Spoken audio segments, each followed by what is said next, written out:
لله رب العالمين وصلى الله على سيدنا محمد وعلى آله وصحبه الطيبين الطاهرين اللهم علمنا ما جهلنا وذكرنا ما نسينا وزدنا علما ونعوذ بك من حال أهل النار اللهم واجعل نياتنا وأقوالنا وأفعالنا خالصة لوجهك الكريم. La louange est à Allah, le Seigneur des mondes, que Allah honore et élève davantage le rang de notre maître Muhammad sallallahu alayhi wa sallam, et qu'il préserve sa communauté de ce qu'il craint pour elle. Nous demandons à Allah qu'il nous fasse apprendre ce que nous ignorons, qu'il nous fasse nous rappeler ce que nous avons oublié, et qu'il nous augmente en connaissance, et nous lui demandons de nous préserver de l'état des gens de l'enfer. Nous demandons à Allah qu'il fasse que nos intentions, nos actes et nos paroles soient accomplis sincèrement par recherche de son agrément. Donc nous étions arrivés la fois passée à l'explication de la parole sallallahu ala Muhammad. C'est-à-dire nous allons expliquer qu'est-ce que ça veut dire quand nous disons as-salatu was-salamu ala rasulillah. D'autant plus qu'aujourd'hui nous sommes dans un mois qui correspond au mois de la naissance du prophète Muhammad sallallahu alayhi wa sallam. Il est né en ce mois, le mois de Rabi'ul Awwal, et les musulmans ont depuis 6 ou 7 siècles partout sur terre eu cette belle habitude de se réunir, de se congratuler pour cette immense grâce qu'Allah leur a accordée, à savoir l'envoi du prophète Muhammad alayhi salatu wa sallam.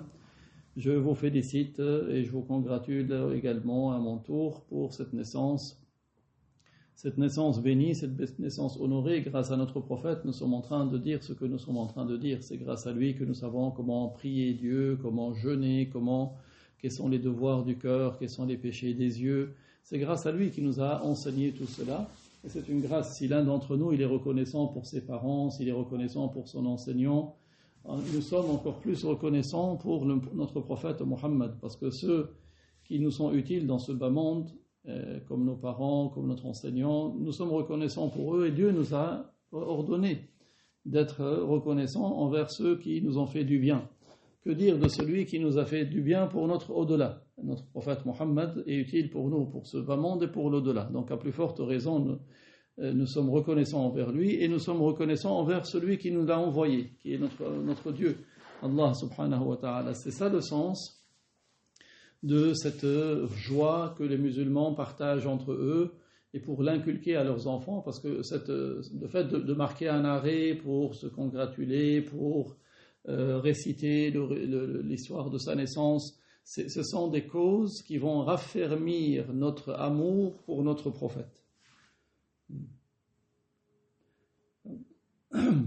Ce sont des causes qui vont nous raffermir notre amour pour notre prophète, et si l'amour pour le prophète est fort, alors forcément ce sera encore plus de causes pour le suivre, et c'est ça l'objectif de son envoi. En fait, notre prophète, Allah l'a envoyé pour que nous le suivions, et donc c'est pour cela que commémorer la naissance du prophète, c'est une grâce. Le fait que nous commémorions, en réalité, c'est nous qui vont gagner, parce que nous gagnons des récompenses en commémorant la naissance de notre maître Muhammad alayhi salatu wassalam.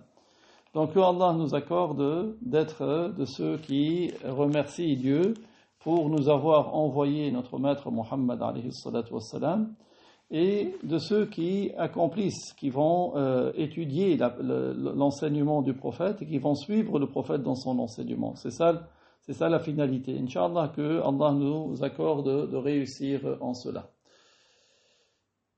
Inch'Allah ta'ala, nous allons poursuivre sur notre cours. Dans notre cours, il y a la parole. Quelle est la signification de as-salatu was-salamu ala rasulillah? Quelle est la signification de l'invocation en faveur du prophète alayhi salatu was-salam? Qu'est-ce que ça veut dire? Que veut dire lorsque nous disons as-salatu was-salamu ala rasulillah?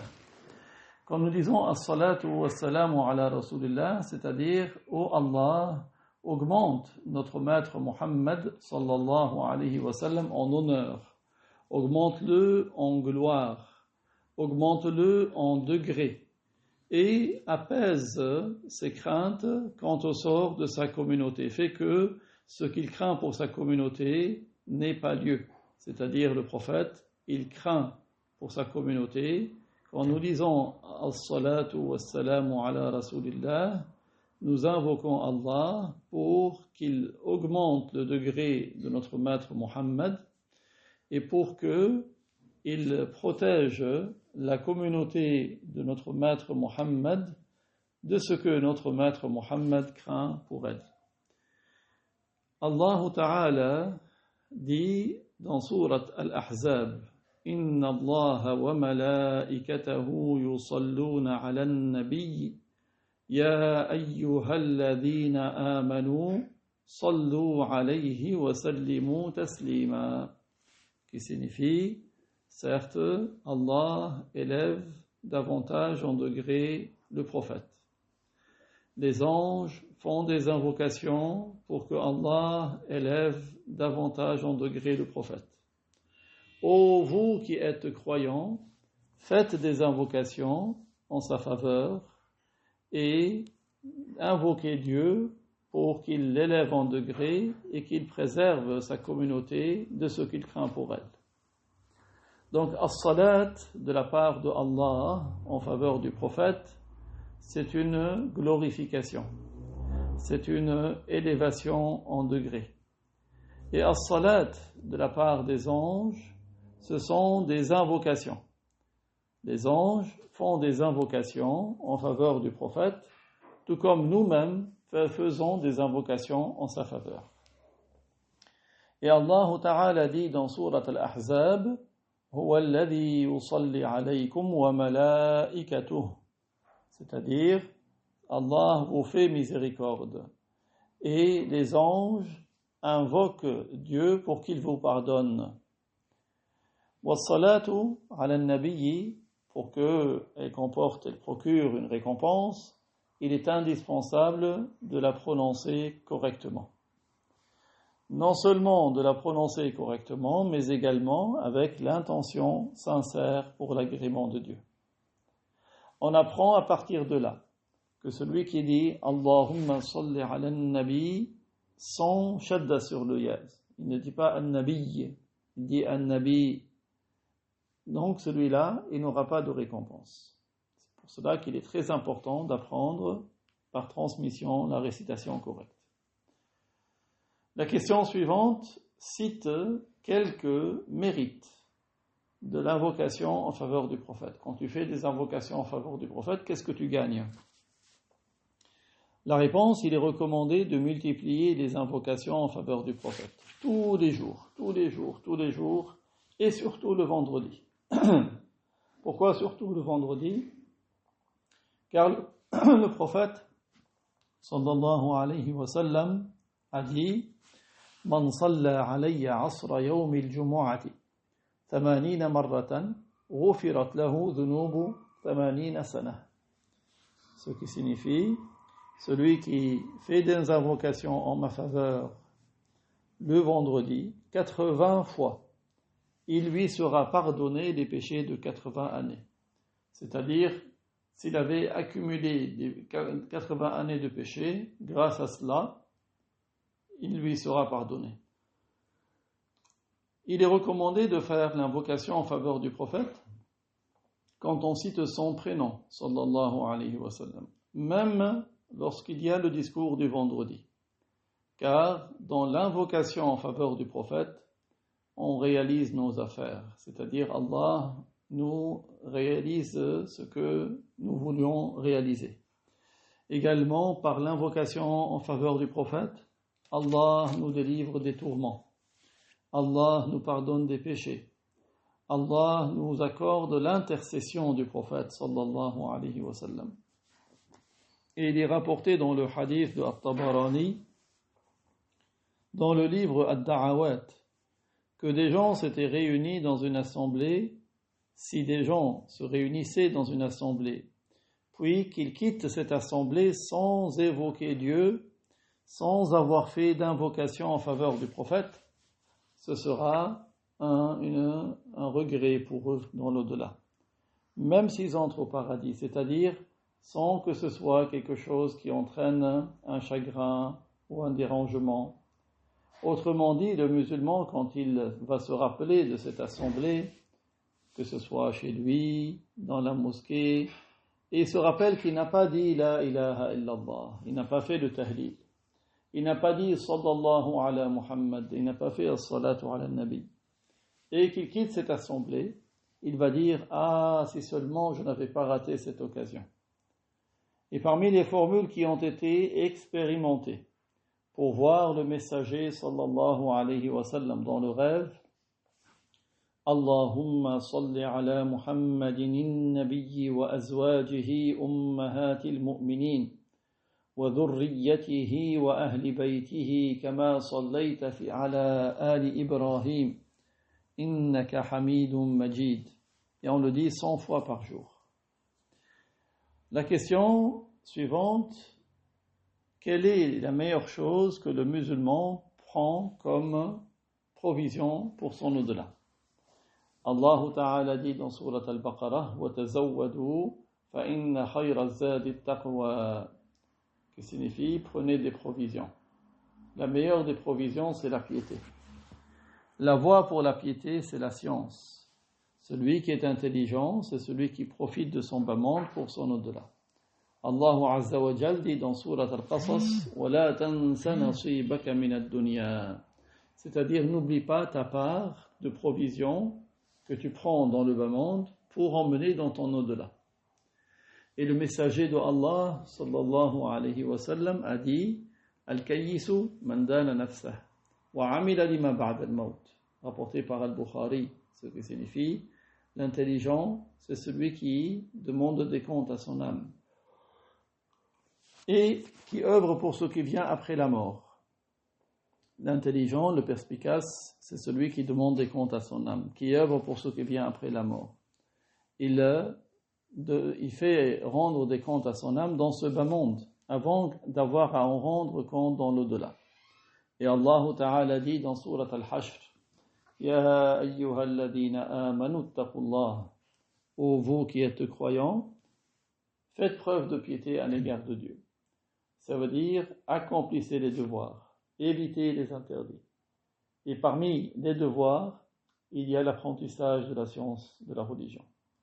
وَلْتَنْظُرْ نَفْسٌ مَا قَدَّمَتْ لِغَدٍ, c'est-à-dire que la personne réfléchisse ce qu'il a réservé pour son au-delà comme bonnes œuvres. Il convient qu'elle demande des comptes à son âme avant d'avoir à en rendre compte. L'imam Ali, qu'Allah l'agrée, a dit ارتحلت الدنيا وهي مدبرة وارتحلت الآخرة وهي مقبلة ولكل واحدة منهما بنون فكونوا من أبناء الآخرة ولا تكونوا من أبناء الدنيا اليوم العمل ولا حساب وغدا الحساب ولا عمل. Cette parole a été rapportée par Al-Bukhari dans son Sahih, dans le livre Al-Riqaq, ce qui signifie le bas monde, c'est comme mise en marche pour nous quitter. L'au-delà, c'est comme mise en marche pour venir vers nous. Et pour chacune des deux résidences, ce bas monde et la résidence de l'au-delà, il y a des gens qui lui seront dédiés.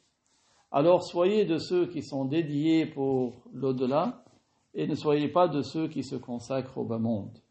Aujourd'hui, ce sont les œuvres et il n'y a pas de compte. Mais demain, ce seront les comptes et il n'y aura pas d'œuvre. Et Allah Ta'ala dit dans Surat Al-Dhariyat وَمَا خَلَقْتُ الْجِنَّ وَالْإِنسَ إِلَّا لِيَعْبُدُونَ, ce qui signifie je n'ai créé les djinns et les humains que pour leur ordonner de m'adorer. Allah les a créés pour leur ordonner de l'adorer. Ça ne veut pas dire que Allah a voulu que la totalité soit des croyants, comme le prétendent le groupe mécréant des Mu'tazila. Allah Ta'ala a créé les créatures, il leur a prédestiné des termes, une échéance. Bonheur à celui qui se prépare pour ce que vient après la mort, bonheur à celui qui prend des provisions pour son au-delà, à partir du bas monde. Et la meilleure des provisions, c'est la piété. La meilleure des provisions, c'est la piété. La question numéro 8, qui est la personne responsable de ces actes? La personne responsable de ces actes, c'est celle qui est pubère et sainte d'esprit, à qui est parvenue la base de l'appel à l'islam, c'est-à-dire qu'il lui est parvenu qu'il n'est de Dieu que Dieu et que Mohammed est le messager de Dieu. Que cela lui soit parvenu en langue arabe ou dans une autre langue ou qui donne le même sens.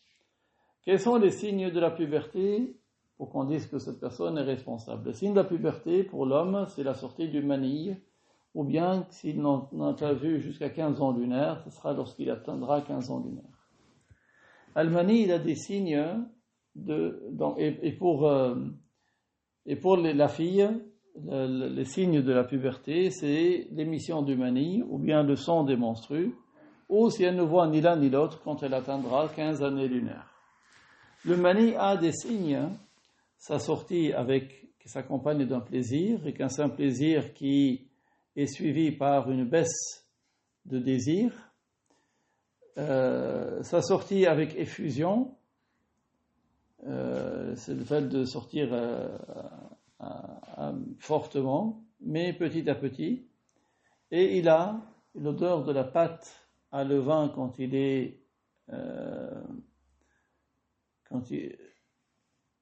humide, et l'odeur du blanc d'œuf quand il est sec.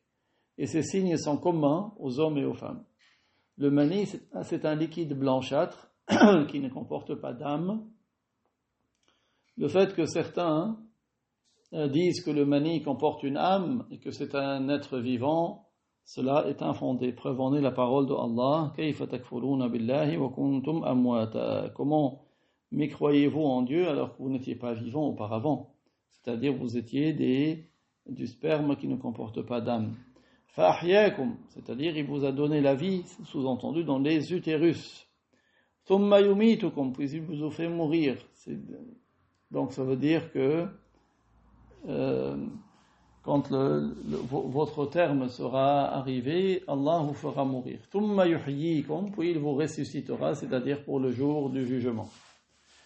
Et ce qui indique cela, c'est la parole du prophète sallallahu alayhi wa sallam, qui signifie, il arrive que l'un d'entre vous, chacun d'entre vous, son corps sera rassemblé, c'est-à-dire ce avec quoi il est créé sera rassemblé dans l'utérus de sa mère pendant 40 jours à l'état de nutfa, à l'état de sperme, un liquide qui se sépare et qui se rassemble durant 40 jours. Puis 40 jours à alaqa, c'est-à-dire c'est comme un caillou de sang, mais qui n'est pas sec, qui est humide, qui s'accroche à l'utérus et qui reste dans cet état-là pendant 40 jours. Puis, qui sera comme un bout de chair, comme de la taille de ce qu'on mâche dans la bouche, une bouchée, c'est-à-dire pendant 40 jours également. Puis l'âme, l'ange sera envoyé, et c'est l'ange qui va insuffler l'âme dans ce fœtus. C'est-à-dire sur ordre de Dieu, après qu'il ait pris la forme de l'être humain et devient vivant. Rapporté par Al-Bukhari et Muslim. Ce hadith est une preuve que le mani ne comporte pas d'âme, car l'âme est insufflée dans le fœtus après 4 mois de grossesse. La question suivante, quelle est l'obligation personnelle de la science de la religion? L'auteur dit, l'obligation personnelle de la science de la religion, c'est une part qui est indispensable à chaque personne d'apprendre, de sorte que si la personne le néglige, elle tombe dans le péché. Si la personne le néglige, elle tombe dans le péché. Inch'Allah, nous allons expliquer davantage cela, parce que c'est un sujet qui est extrêmement important, qui nécessite beaucoup de détails, mais sachez que il y a une part de science de la religion qu'il est obligatoire à chaque personne d'apprendre. Il y a des gens qui négligent cet apprentissage, ce qui fait que ce qu'ils font mal dépasse ce qu'ils font bien. C'est-à-dire ils auraient dû apprendre avant d'agir. D'ailleurs, Al-Bukhari, il a consacré un livre dans lequel il a appelé le Babu al-ilmi qabla al-qawli wal-amal. Donc, chapitre la science avant de parler et d'agir. Et avant que tu n'agisses, avant que tu ne parles, il faut que tu apprennes. Et donc, si tu n'apprends pas, tu tombes dans les choses qui sont interdites ou tu manques à tes obligations.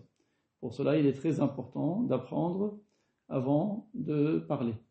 Et justement, donc, comme nous avons commencé, on a parlé à propos du récit de la naissance du prophète, il est très important de rappeler que cette commémoration s'inscrit dans ce qu'on appelle une bonne innovation. La bonne innovation, ce qu'on appelle al-bid'a al-hasana, car le prophète, alayhi salatu wassalam, il a dit Man sanna fil islami sunnatan hasana, falahu ajruha wa ajru man amila biha ba'dah, min ghayri an yanqusa min ujurihim shay, wa man sanna fil islami sunnatan sayyah, kana alayhi wizruha wa wizru man amila biha min ba'dih, min ghayri an yanqusa min awzarihim shay. Autrement dit, celui qui instaure dans l'islam une bonne tradition, il en aura la récompense, il aura une part de récompense chaque fois que quelqu'un va la refaire après lui.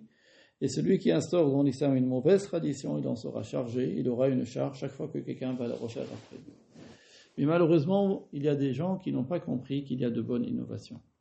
Et en fait, qu'est-ce qu'ils se sortent et te disent tout ce que le prophète n'a pas fait, on ne le fait pas. On leur dit, mais il y a beaucoup de choses que le prophète n'a pas fait. Et ça ne veut pas dire que ce que le prophète n'a pas fait est toujours quelque chose de mauvais.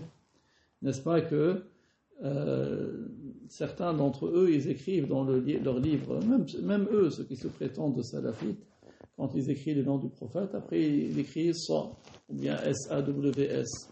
Alors que ça, c'est quelque chose que le prophète n'a pas fait et c'est quelque chose de mauvais. Parce que si tu veux écrire quelque chose après le nom du prophète, tu dis sallallahu alayhi wa sallam. Parce que c'est quelque chose de correct d'invoquer Dieu en faveur du prophète lorsque le prophète est mentionné. Mais eux, ils font quelque chose que le prophète n'a pas fait et qui est mauvaise, parce qu'il écrit sa ou s, alors qu'il aurait dû écrire sallallahu alayhi wa sallam, ce qui est une bonne innovation. Parce que le prophète, quand il a dicté les lettres qui ont été envoyées au roi de son époque, il n'avait pas dicté que l'on dise sallallahu alayhi wa sallam. Et pourtant, les gens, les savants, depuis, ont mis sallallahu alayhi wa sallam chaque fois que le nom du prophète est cité. Et ceci est conforme au hadith de Abu Ya'la al-Mawsili dans son Musnad, dans lequel le messager sallallahu alayhi wa sallam a dit Man dhakarani falyusalli alayhi. Ce qui signifie celui qui me cite alors qu'il fasse l'invocation en ma faveur. Donc cette invocation en faveur du prophète, on peut la citer quand on écrit, aussi oralement. Quand quelqu'un, vous entendez dans une assemblée, quelqu'un dit le prophète, et tout le monde dit sallallahu alayhi wa sallam, parce que c'est le hadith qui nous a indiqué cela. Également, celui qui fait l'appel à la prière, lui aussi, quand il dit ashhadu an la ilaha illallah, ashhadu anna muhammadan rasulullah, il a cité le prophète, il a dit muhammadun rasulullah. Là aussi, c'est bien de dire sallallahu alayhi wa sallam. Mais comme le mu'adhin, il est en train de poursuivre son appel, il dit sallallahu alayhi wa sallam à la fin de l'appel. Maintenant, le prophète, il n'a pas dit, si vous faites l'invocation en ma faveur, il faut absolument la faire à voix basse. Il peut la faire à voix haute. Rien n'empêche qu'une fois qu'il a fini son appel, il dit sallallahu alayhi wa sallam à haute voix. Ce n'est pas quelque chose qui a été rajouté dans l'appel, mais c'est simplement, il a appliqué le hadith du prophète. Et qu'il y a une sagesse aussi, parce qu'il se peut que des gens qui n'ont pas du tout pensé à faire l'invocation en faveur du prophète, quand ils entendent le mu'adhin, il a fait l'invocation en faveur du prophète, c'est comme s'ils vont se réveiller. Quand quelqu'un était endormi, quelqu'un l'a réveillé. Lui aussi, il va se mettre à faire l'invocation en faveur du prophète. Et le messager, alayhi salatu wassalam, quand il a dit « falyusalli alayhi » qu'il dise l'invocation en ma faveur, il n'a pas dit « il faut la faire à voix basse » et que personne ne la dise à voix haute. Il n'a pas interdit. Donc comment ces gens-là interdisent-ils de faire l'invocation en faveur du prophète après l'appel à la prière de la part du mu'adhin à voix haute? D'où est-ce qu'ils interdisent quelque chose que le prophète n'a pas interdit? Et plus grave encore, certains d'entre eux, c'est arrivé en Syrie, à Damas, il y a une 50aine d'années. L'un d'entre eux, quand il a entendu le mu'adhin, après l'adhan, il a dit l'invocation en faveur du prophète, il a dit c'est haram, c'est comme celui qui a un rapport avec sa mère. Regardez comment ils ont considéré quelque chose qui est dans la loi d'islam qui procure des récompenses, comme si c'était l'inceste. Pour vous dire que ce sont des gens qui n'ont rien compris à la religion. Tout ce qu'ils vont dire, ils vont s'attacher au hadith wa kullu bid'atin dalala. On leur dit wa kullu, ici ça ne veut pas dire l'absolue totalité. Ça veut dire la majeure partie. Et ça, c'est un usage, même en français, on peut utiliser kul, tout, dans le sens de la majorité. Déjà, le prof en classe, il dit tout le monde est venu. Ça va dire tout le monde est venu depuis Adam jusqu'au dernier des humains. Vous voyez, donc déjà, le mot tout, même en français, kul, il n'a pas toujours le sens de l'absolue totalité. Et ce sont des gens, ils prétendent que tout ce que le prophète n'a pas fait est une innovation d'égarement. Donc si c'est cela, alors qu'ils appliquent leurs règles en effaçant les points qu'il y a dans les livres du Coran avant de parler à propos de l'invocation en faveur du prophète à haute voix par-dessus le minaret, par le mu'adhin. Avant de reprocher aux musulmans de commémorer le Mawlid, la naissance du prophète alayhi salatu wassalam, durant le mois de Rabi'ul Awwal, tout ce mois, alors que c'est un savant émérite, un roi, un combattant, un pieux qui a innové cela, et les savants du hadith ont été d'accord avec lui. C'est un roi qui s'appelle le roi Al-Mudaffar, le victorieux. C'était le roi de Erbil qui se trouve aujourd'hui en Irak. Allah tabaraka wa ta'ala lui a inspiré durant le mois de Rabi'ul Awwal d'organiser un grand banquet durant lequel il a égorgé des milliers de moutons, il a ramené des sucreries, il a rassemblé les savants, les faqihs, les ascètes, les soufis, il a réuni tous ces gens-là et les gens dignitaires de son pays et il a organisé le Mawlid pour manifester la joie par la venue du messager de Allah sallallahu alayhi wa sallam. Si les habitants de Médine, lorsqu'il y a eu l'émigration, ils ont chanté l'éloge du prophète, ils étaient heureux de son arrivée. Nous, chaque année, on se rappelle et on est heureux de l'arrivée du prophète alayhi salatu wassalam, dans son apparition dans ce bas monde, pour remercier Dieu pour cette grâce, parce que si nous commémorons cela, nous organisons des partages de nourriture, nous organisons des séances de lecture du Coran, des séances de récitation de l'histoire de sa naissance, du récit de ses miracles. Certains, peut-être, ils n'ont jamais entendu les miracles du prophète. Grâce au Mawlid, ils se réunissent, ils écoutent les miracles du prophète. Parce qu'eux, ils n'ont pas appris par ailleurs. Donc les savants du hadith, ils ont apprécié cet acte-là, au point qu'un des hafiz, qui s'appelle Ibn Dihya, c'est un Marocain, il est venu du Maroc, il voulait visiter les pays d'Orient, puis à ce moment-là, il était dans cet endroit où ce roi, Al-Mudaffar, avait organisé le Mawlid pour la première fois. C'était à la fin des années 600 de l'Hégire. Donc ce hafiz, le Muhaddith Ibn Dihya, lui a composé un ouvrage pour confirmer ce qu'il a fait, pour dire que c'est bien ce qu'il a fait. Il a dit, son ouvrage s'appelle At-Tanwir fi Mawlid al-Bashir al-Nadir. Tous les savants qui étaient à son époque, que ce soit des muhaddiths, des hafiz du hadith, des faqihs, des soufis, tous étaient d'accord avec ce qu'il avait fait. Ils n'ont pas considéré comme étant une innovation d'égarement. Et si ces perturbateurs avaient évité tout ce qui a été innové après le messager de Allah sallallahu alayhi wa sallam, quelqu'un pourrait dire, ce sont des gens qui combattent tout ce qui a été innové après le messager. Mais en réalité, eux-mêmes, ils font des choses nouvelles qui sont laides, comme d'écrire SAWS ou S après le nom du prophète alayhi salatu wassalam. C'est ça qui est une mauvaise innovation. Donc l'innovation, dans le hadith du prophète alayhi salatu wassalam, rapporté par Abu Daoud, فَإِيَّاكُمُ مُحْدَثَاتِ الْأُمُورِ فَإِنَّ كُلَّ مُحْدَثَةٍ بِدْعَةٍ وَكُلَّ بِدْعَةٍ ضَلَالَةٍ. Celui qui a compris qu'il y a la bid'a qui est dalala, c'est celle qui est contraire au Coran et à la Sunna, à l'unanimité, il va comprendre ce hadith. Parce que comme l'a dit l'imam al-Shafi'i, il y a deux sortes de bid'a. Il y a celle que le prophète a blâmée et celle que le prophète a louée. Donc, ce hadith-là, il ne va pas être en contradiction avec le hadith de Jarir ibn Abdullah al-Bajali, من سن في الإسلام سنة حسنة فله أجرها وأجر من عمل بها من بعده من غير أن ينقص من أجورهم شيء. Donc, le hadith de Al-Arbad ibn Sariya, فإن كل محدثة بدعة وكل بدعة ضلالة, signifie la majeure partie des innovations sont de l'égarement. Qui est censé connaître si c'est une innovation d'égarement ou pas? Ce sont les savants. Comment ils le savent? Parce qu'ils vont voir, est-ce que c'est conforme ou ce n'est pas conforme à la tradition prophétique? Est-ce que c'est conforme ou ce n'est pas conforme au Coran? Si c'est conforme au Coran, ce n'est pas une innovation d'égarement. Si ce n'est pas conforme au Coran, oui, c'est une innovation d'égarement. Et la plupart sont des innovations d'égarement. Mais il y a de bonnes innovations, comme notre maître Omar ibn al-Khattab lui-même, quand Allah l'a gré. Il a rassemblé les gens pour faire les tarawih dans un même endroit, alors qu'auparavant, les gens faisaient les tarawih, les prières surérogatoires de nuit, en étant séparés les uns des autres. Et donc, qu'est-ce qu'il a fait?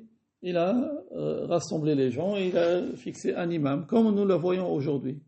Et il a regardé par la suite, quelques temps plus tard, il a à nouveau inspecté les mosquées. Il a trouvé que les gens étaient tous dirigés par un récitateur de Coran. Ils faisaient tous des tarawih pendant le mois de Ramadan. Qu'est-ce qu'il a dit, notre maître Omar? Il a dit « Ni'matil bid'atu hadihi » Quelle bonne bid'ah que celle-ci. Donc ça veut dire qu'il a lui-même dit qu'il y a une bonne bid'ah. Qui a rapporté cela? L'imam Malik dans le Muwatta, par exemple. Mais il y a d'autres que lui. Donc vous voyez, même l'imam Malik, il a apprécié la parole de Omar quand il a dit que quelle bonne bid'ah. Donc ça veut dire qu'il y a de bonnes bid'ah. Ce n'est pas comme ces gens-là, ils veulent insinuer aux gens qu'il n'y a que des mauvaises. On leur dit non, il y a de bonnes et de mauvaises. Qu'est-ce qui fait qu'une bid'ah, une innovation est bonne ou est mauvaise?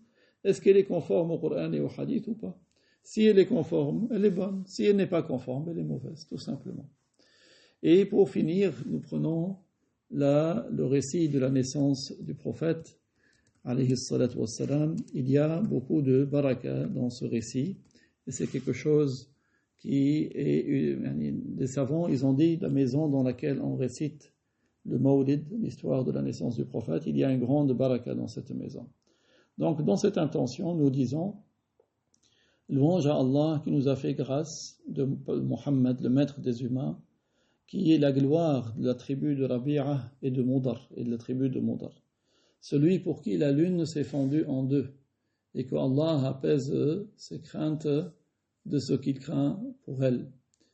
Les pierres lui ont salué, les arbres ont été à son service. Que Allah l'honore et l'élève davantage en degrés, d'un honneur et d'une élévation qui demeure jusqu'au jour dernier. Certains savants, de ceux qui ont composé dans le récit de la naissance honorée, a dit Amina, la mère du prophète, Amina, la fille de Wahb, était tombée enceinte et a porté le messager de Allah sallallahu alayhi wa sallam, alors que et quand elle était, cette grossesse a commencé l'après-midi du vendredi, la première nuit du mois de Rajab.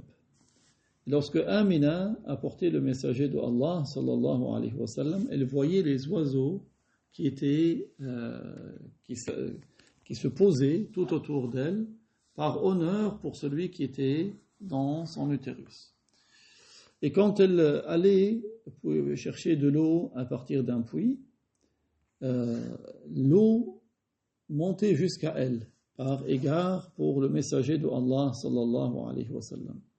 Et elle disait, j'entendais les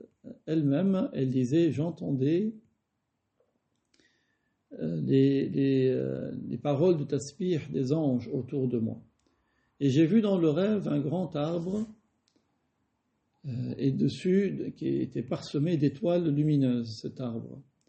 Et parmi ces étoiles, il y avait une qui était plus belle encore que les autres, une étoile encore plus rayonnante que les autres. Et la lumière de cette étoile était plus grande que toutes les autres étoiles. Donc ça, c'est Amina qui raconte son rêve. Et elle a dit, tandis que j'étais en train de regarder cette lumière, comment elle rayonnait, cette étoile, elle est tombée sur mes genoux. Et j'ai entendu une voix me dire, voici le prophète. Voici le maître voici le messager. Puis un ange est venu, et avec lui il y avait une feuille verte. Il a dit, tu es tombée enceinte et tu portes le maître des messagers et le prophète des croyants. Alors elle a dit, je me suis réveillée de mon sommeil, j'étais apeurée, et j'en ai parlé à mon mari Abdullah. Il m'a dit, allons donc voir Khalifa, le fils de Attab, qui va t'expliquer ce rêve.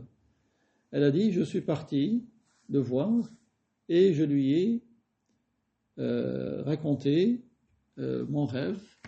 Il a dit, l'arbre, c'est Ibrahim al-Khalil. Les étoiles qui parsèment cet arbre sont les prophètes de sa descendance. Et l'étoile la plus brillante, dont la lumière dépasse toutes les autres, c'est le prophète qui apparaîtra dans cette époque. Il va détruire les idoles. Il va adorer le Tout-Puissant.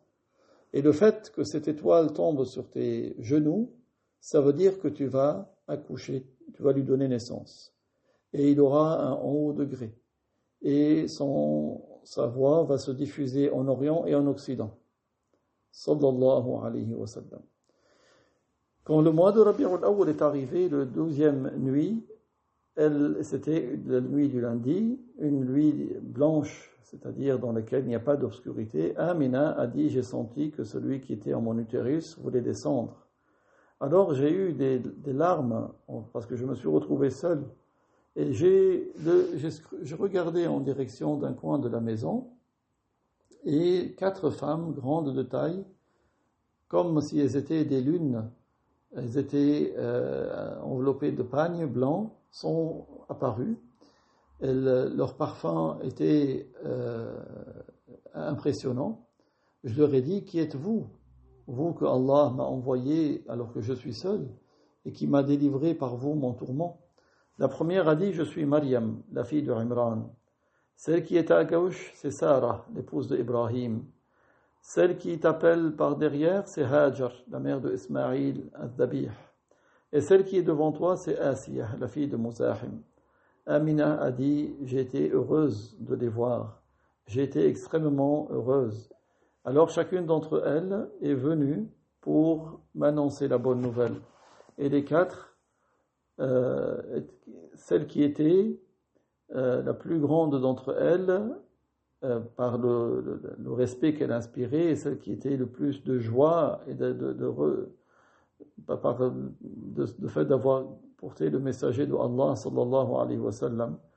Amina disait, elle est assise devant moi, et elle m'a dit, tu peux te reposer sur moi, et appuie-toi complètement sur moi. Amina a dit, je me suis regardé à voir, il y avait des silhouettes qui entraient groupe par groupe pour me féliciter, et moi j'étais étonné, et il me parlait d'une conversation dont je n'avais pas entendu de plus belle, ni de plus douce par ailleurs. Sallallahu ala Muhammad. Amina a dit, à ce moment-là, j'ai vu des météorites qui se volaient à droite et à gauche. Et Allah a révélé à Ridwan, ô Ridwan, l'ange gardien du paradis, embellit le paradis et met en rangée sur ses pièces les femmes, al-Hur et les Wildan, les serviteurs. Le trône a tremblé de joie et Al-Kursi s'est penché d'étonnement. Et les anges se sont prosternés et les humains et les djinns ont été surpris. Il a été dit, ô Malik, referme les portes de l'enfer, enchaîne les démons pour la descente des anges les plus hauts degrés. Et tout cela par ordre de Allah al-Jabbar, sallallahu ala Muhammad. Amina a dit, je n'ai pas ressenti ce que les femmes ressentent comme contraction de l'accouchement. Mais je transpirais beaucoup, c'était l'odeur du musc pur. Je n'avais pas ressenti cela au passé. Alors j'ai eu un peu soif. C'est alors qu'un ange m'a donné une gorgée d'argent, dans un verre d'argent blanc, dans lequel il y avait une boisson plus douce que le miel, plus fraîche que la neige, et qui a une meilleure odeur que le musc. Je l'ai prise et je l'ai bu.